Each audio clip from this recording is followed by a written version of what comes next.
Friends, welcome back to the channel. This is Nishant. I hope सब लोग बढ़िया होंगे, अपने घरों में होंगे, और जो बाहर जाके काम कर रहे हैं, जो अपने घरों से बाहर निकल रहे हैं किसी भी काम की वजह से, वो अपना ख्याल रख रहे होंगे। अच्छा, अगर अब तक आप लोग अभी इस चैनल पे नए आए हो, अब तक सब्सक्राइब नहीं किया है, प्लीज़ सब्सक्राइब माई चैनल। ठीक है। और बहुत सारी अलग अलग तरीके की मैं वीडियोस बनाता हूँ।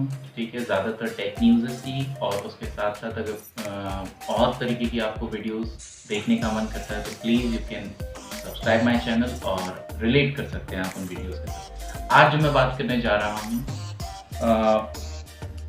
मोस्ट इमर्जिंग टेक्नोलॉजीज़ के बारे में ही मेरी सारी सीरीज़ रहती हैं। तो आज मैं एपिसोड 1 शूट करने जा रहा हूँ, आर्टिफिशियल इंटेलिजेंस क्या हो रहा है, किस तरीके की चीज़ें नई आके निकल रही हैं। ये ध्यान रखिएगा, ये कोई ट्यूटोरियल सेशंस नहीं हैं जिसमें मैं एआई को एक्सप्लेन करूँगा। नहीं, मैं एआई को एक्सप्लेन करने का अगर कोई मेरा मन बनता है तो मैं आपके साथ एक डिफरेंट सीरीज उसके लिए शूट करूँगा। बट अभी फ़िलहाल ये सिर्फ टेक न्यूज़ हैं। तो जो पहली टेक न्यूज़ जो मैं आपको देना चाहूँगा एआई के फील्ड में, जो अभी फ़िलहाल निकल के आ रही है, वो है, बारे में आप लोग ज़्यादातर जानते होंगे। उनका एक आर्टिकल मैं अभी देख रहा था। न्यूरालिंक एक उनका स्टार्टअप है जिसमें वो ह्यूमन ब्रेन को आर्टिफिशियल इंटेलिजेंस के साथ जो है मर्ज करना चाहते हैं, और उसके ऊपर जो है अपनी सर्विसेज ऑफर करना चाहते हैं टू द ग्लोबल लेवल। और ये उनका जो स्टार्टअप था, उसमें ये जो लिंकिंग प्रोसेस था जिसमें वो ह्यूमन ब्रेन को एआई के साथ लिंक करने की बात कह रहे थे, जो पिछले महीने उन्होंने कहा था। उसके बाद उन्होंने ट्विटर पे इसके बारे में डाला। वो नेक्स्ट मंथ लिंकिंग चालू होने जा रही है। तो ये एक बहुत बड़ी न्यूज़ है, क्योंकि यहाँ हम बात कर रहे हैं ट्रिलियंस ऑफ डॉलर्स की, trillions of investments of dollars की, ट्रिलियंस ऑफ जॉब्स की। क्योंकि एआई जो है वो सिर्फ एक आर्टिफिशियल इंटेलिजेंस ही अकेला नहीं होता। आर्टिफिशियल इंटेलिजेंस बहुत सारे पैरेलल स्ट्रीम खोल के रखता है, और मैंने ये सारे पैरेलल स्ट्रीम के जो न्यूज़ आइटम्स हैं वो आपके साथ शेयर करने शुरू कर दिए हैं। वो चाहे आईओटी हो, चाहे क्लाउड कंप्यूटिंग हो। तो इसके साथ-साथ ये पैरेलल में मैं लेकर के चलता रहूँगा। एक आर्टिफ़िशियल इंटेलिजेंस के अंदर एक नया नाम भी जुड़ा रहेगा, वो है मशीन लर्निंग। मशीन लर्निंग के थ्रू ही ये सारे काम हो रहे हैं। कैसे मशीन अपने आप को अपग्रेड कर रहा है, किस तरीके से ह्यूमन इंटेलिजेंस और मशीन इंटेलिजेंस को मर्ज कर सकते हैं, किस तरीके से ये प्लेटफ़ॉर्म आगे डेवलप हो सकता है। तो न्यूरालिंक करके जो स्टार्टअप है इलॉन मस्क का, वो ग्लोबल लेवल पे इसी बात को स्टैब्लिश करने पे है कि हम जब ह्यूमन ब्रेन को एआई के साथ लिंक करेंगे तो what could be the benefit to the society. अच्छा, अब अगली न्यूज़ की तरफ अगर मैं चलूँ, अगली न्यूज़ जो है आर्टिफिशियल इंटेलिजेंस से रिलेटेड, वो बहुत ही इम्पोर्टेंट है पोस्ट कोविड सेशन। अगर मैं बात करूँ मार्केट के अंदर पोस्ट कोविड, अब देखिए, ये कहना कि पोस्ट कोविड क्या चीज़ें नॉर्मलाइज होंगी नहीं होंगी, क्या कोई सेकेंड वेव जो है वो वायरस की हिट करेगी वर्ल्ड को, नहीं करेगी तो अच्छा है, हिट करेगी तो क्या हम उसके लिए प्रिपेयर हैं, इसको लेकर के बहुत सारी रिसर्चेस चल रही हैं।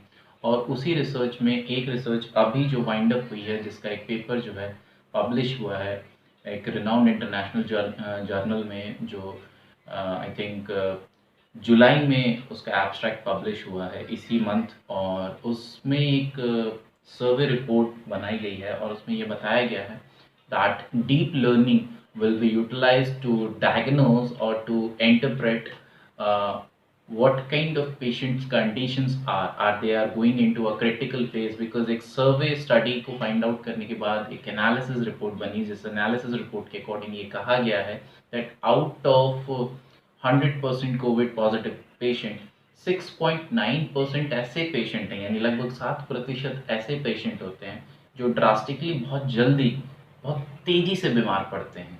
इसका मतलब आप समझ रहे हैं, वो माइल्ड से वो सीवियर कोविड कंडीशन में पहुंच जाते हैं। और आउट ऑफ दो 6.9% केसेस, जितने लोग पहुंचते हैं severe to like mild to severe cases of Covid positive condition, वहाँ पे अगर मान के चलिए, अगर वो 6.9% को अगर मैं नंबर में कन्वर्ट करूँ, तो अगर 100 लोग ऐसे लोग हैं जिसमें ये एक तरीके की चीज़ ऑब्जर्व की जाती है कि वो माइल्ड से सीवियर कंडीशन की तरफ मूव करते हैं, तो 100 में से 49 ऐसे लोग हैं जिनको रिकवरी नहीं मिलती है।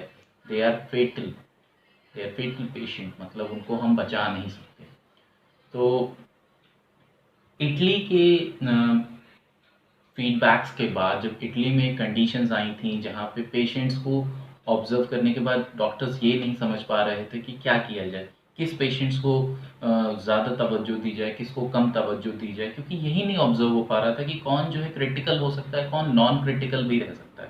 ये एक बहुत बड़ा गैप हो जाता है क्योंकि हम नॉर्मली इस चीज़ को आइडेंटिफाई नहीं कर पा रहे हैं कोविड पेशेंट्स के अंदर। डीप लर्निंग के थ्रू इस एनालिसिस में काफ़ी मदद मिल रही है। और अगर मैं कोट करना चाहूँ तो artificial intelligence news dot com के थ्रू मुझे ये जो आर्टिकल पढ़ने को मिला, बहुत अच्छा आर्टिकल है, आप भी जाइएगा पढ़िएगा। उसमें मेंशन है दैट आउट ऑफ 15-19 पेशेंट का एक पूरा बंच लिया गया था जिसमें कई सारे सैंपल सर्वेज किए गए और लगभग 575 मेडिकल सेंटर्स का सर्वे लिया गया था। एंड जिसमें से 1393 वैलिडेशन पेशेंट थे across China also.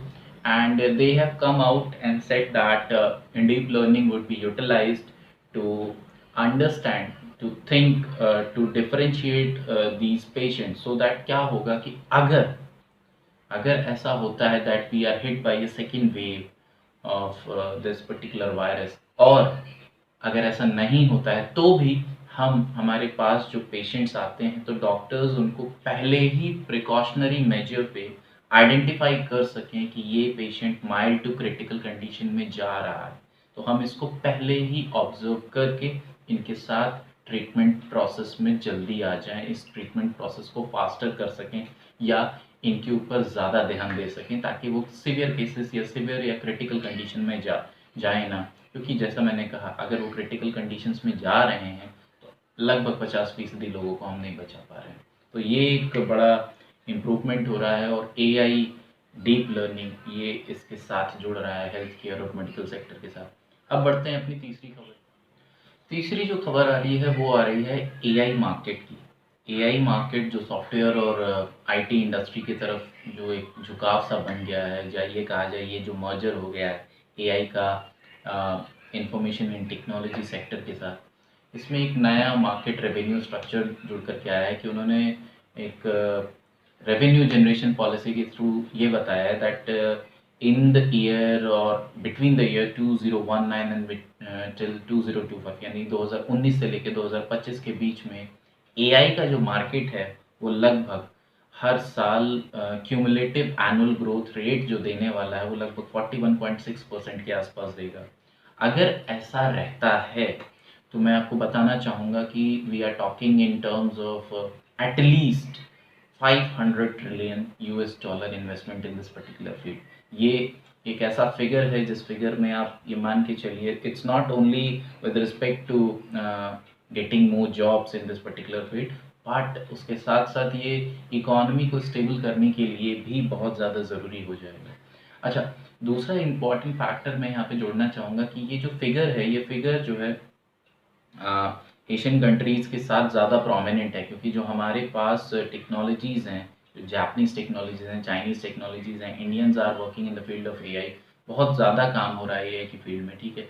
Australia, UK and US are there in this particular field, वो काफ़ी समय से हैं, बट उनका कोई ह्यूज इन्वेस्टमेंट अभी तक बहुत ज़्यादा इस फील्ड में नहीं आया, बिकॉज अभी उनका जो कोर एरिया जो रिसर्च का चल रहा है वो अभी आईओटी पे ज़्यादा काम ज़्यादा कर रहे हैं। हालांकि एआई में उनका इन्वेस्टमेंट है, but Asian countries are like pool of investments right now. Asian countries are pool of investments for any new technologies.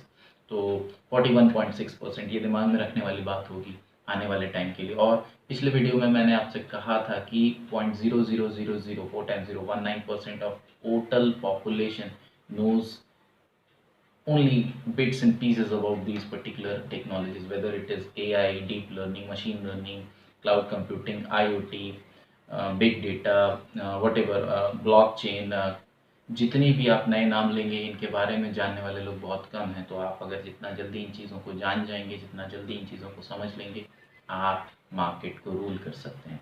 बढ़ते हैं अगली खबर की तरफ। अगली खबर, मैं इस वीडियो की लास्ट खबर बात पे चलता हूँ। एआई का सपोर्ट सिस्टम एक्चुअली क्या है, एआई किस तरीके से आज के टाइम में हमें हेल्प कर रहा है, क्यों एआई में ज़्यादा इन्वेस्टमेंट्स हो रहे हैं।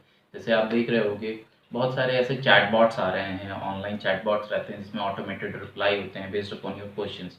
क्योंकि बहुत सारे ऐसे क्वेश्चंस के फ्रेमिंग्स पहले ही कर दिए गए हैं जिनके बेसिस पे एक ऑटोमेशन बेस्ड सिस्टम जनरेट कर दिया गया है आर्टिफिशियल इंटेलिजेंस के थ्रू। उसके प्री डिस्क्राइब्ड आंसर्स हैं, ठीक है। उन आंसर्स के लिए आपको ज़रूरी नहीं है कि आप ह्यूमन पावर को वहाँ वेस्ट करें या ह्यूमन माइंड को वहाँ बिठाएं।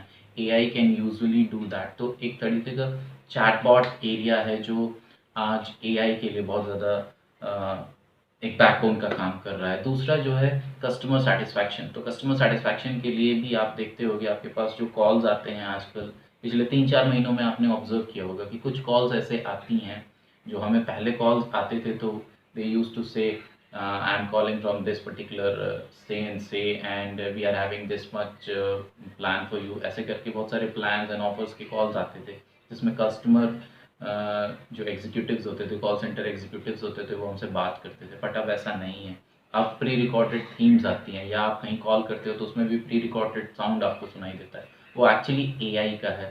सो एआई ने बहुत ज़्यादा कस्टमर सेटिस्फैक्शन या कस्टमर ओरिएंटेशन पे काम करने की बात की है और इसी बेसिस पे वो काम कर रहे हैं। डेटा इंटीग्रिटी पे उनका काम बहुत ज़्यादा हो रहा है, डेटा एक्सेसिबिलिटी पे उनका काम बहुत ज़्यादा हो रहा है। सो AI is actually user oriented technology और इसी वजह से उसकी जो डिमांड है, उसकी जो इनपुट्स हैं और जिस तरीके से लोग उसको ग्रास्प कर रहे हैं, ये बहुत ज़्यादा तेज़ी से बढ़ रहा है। सो ऑन दैट नोट मैं इस पर्टिकुलर एआई सेशन के न्यूज़ फीड्स को एंड अप करूँगा और आपसे कहूँगा कि प्लीज़ आपको अगर वीडियोस पसंद आ रहे हैं तो प्लीज़ सब्सक्राइब माय चैनल और मैं आपके साथ जुड़ा रहूँगा आने वाले वीडियोस के लिए। Do like share and subscribe to it. Thank you for watching.